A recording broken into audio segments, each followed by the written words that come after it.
Just a couple announcements. The Chamber is looking for additional sponsors this year for our Great Columbia Crossing, and those include our medal sponsor, photo sponsor, volunteer coffee sponsor, and Friends of the Race sponsor. So if you are looking to get your name out there, especially with at least 3,500 folks coming to town, in addition to all those folks coming with them, you want to get your name out there, it's a great opportunity. So please contact Kristen or myself. We are happy to help you with that, but she's running the race and I'm running the sponsors, and we'll make it happen. So we're a great team. Also want to let you know, if you haven't already started to follow us on Instagram, we are on Instagram, and you'll see some pictures from tonight up there here in just a little bit. So follow us at Astoria-Warrenton Chamber. Just look us up. We are right there. And then before we get started with introducing our host, he asked me to go ahead and go through our announcements real quick because we're going to be giving you guys tours here in just a little bit. So let me run through the announcements, and then I'm going to introduce Kurt from Englund Marine, and he's going to tell you all about what's going on here, and I'm excited to hear about it. But I want to announce our newest members, which is Mess Hall Market and Yummy Lou's out at Pier 39. And we also want to welcome back Goodwill Industries and Job Connection. So really a needed resources coming back there too. We know we need folks in these positions, so welcome our new members. Thank you. Also want to remind you, before you ever use any of your chamber benefits or attend an event, the chamber is hard at work for you. Your membership investment brings increased visibility to your business and countless opportunities to connect to other business owners and professionals. But did you know that your investment also helps contribute to the success of our overall economy? Because when you become a chamber member, your investment combined with the chamber members' funds, programs, and services that provide resources and assistance to new and existing businesses that are ready to grow, create new jobs, and invest in our community. So this kind of growth results in more dollars flowing through our economy and in the form of consumer and business-to-business purchases. In other words, more potential customers for your business. So a strong local economy means better business for everyone and your investment, and that chamber makes that happen. So we want to thank you all for being invested in us and our community and all the good work that you're helping us make happen here in our community. And then also, we have Business After Hours coming up at Wildlife Center of the North Coast is our next one, and that's going to be on June 23rd. So hopefully it's not too rainy out there, but it's going to be a great event. I know Cormy the Cormorander is already tuning up his bill grabbing skills, so he'll be ready for you. And then on July 14th, we're having our chamber barbecue, and that's going to be out at Lewis and Clark RV Park. So mark your calendars for that.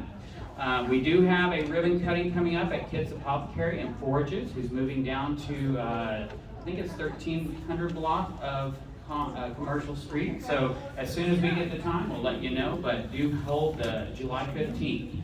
For that ribbon cutting. And then our next chamber breakfast is going to be Tuesday, June 28th at 7:45 in the morning, and our guest speaker is going to be Mayor Bruce Jones. So he's going to give us a State of the City address. So that'll be great. So that's all I have for you today. So without further ado, let's get to the point we're here and welcome Mr. Kurt Englund. Tell us all about Englund. Well, thank you everybody for showing up tonight. A lovely evening. So maybe the first thing a lot of people want to know, I'll get right to it, the restroom. Right around this corner, hard out. There's two right there. Help yourself. So. Yeah, again, thanks for showing up. So I guess I'll kind of run through our company history up top. I know Lisa moved to the right a little bit. I can't see that far anyway. It's a poster of our company history. We did our 75th anniversary 3 years ago. But so my grandfather started the business in 1944, downtown Astoria over the water where Moe's is today. A lot smaller building, then over the years we expanded it. Actually, Moe's cut, I forget how many feet off the front part of the building to add for parking. So that's where it started, commercial fishing business, salmon based and whatnot. And over the years it grew.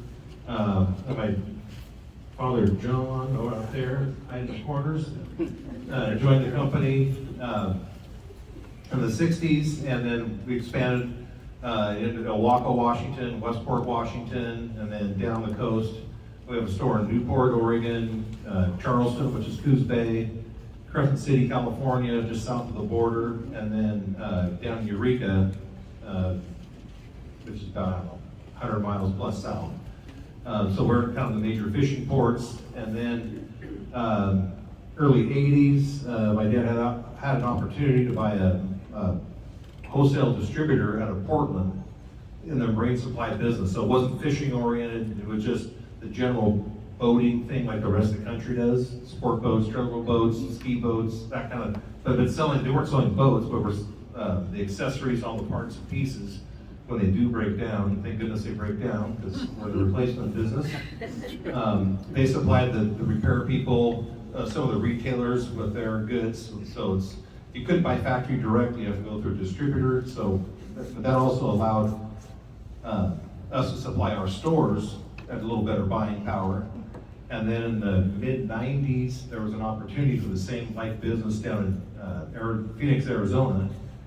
So there was a couple of businesses that had struggled, and there was, between the two, there was two good sets of leftover crew that were quality people, and some of our factory reps that would call the whole West Coast said there's opportunity down there. And so we started a light business, a wholesale business like we have in Portland down there. So it is dry, it is the desert, but they have sun year round. There was Lake Mead, it still is Lake Powell. But we have salespeople in Southern California from the Bay Area on down. We ship a lot into there. Shipping's pretty efficient from Arizona to that Southern California area. And then we have salespeople in Las Vegas and Denver and that travel those areas. So,